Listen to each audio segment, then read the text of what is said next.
I'm Dr. David Miles, chairman of the Miles-LeHane Companies.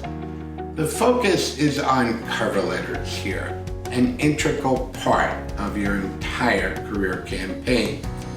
First of all, let's look at the purpose of a cover letter. Its goal is to state why you are the best option for this opportunity and why you chose to focus on this organization. The second key area to focus on is style. The style of a cover letter is about you.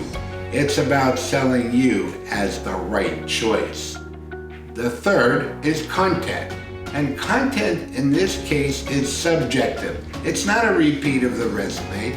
It is about, again, taking your attributes as to how you will be adding value to the company.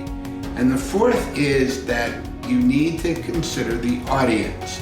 In a cover letter, it is specific to that organization and to their organizational needs.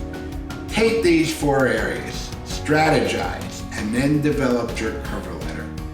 Hopefully, this will help you be more successful in your career search.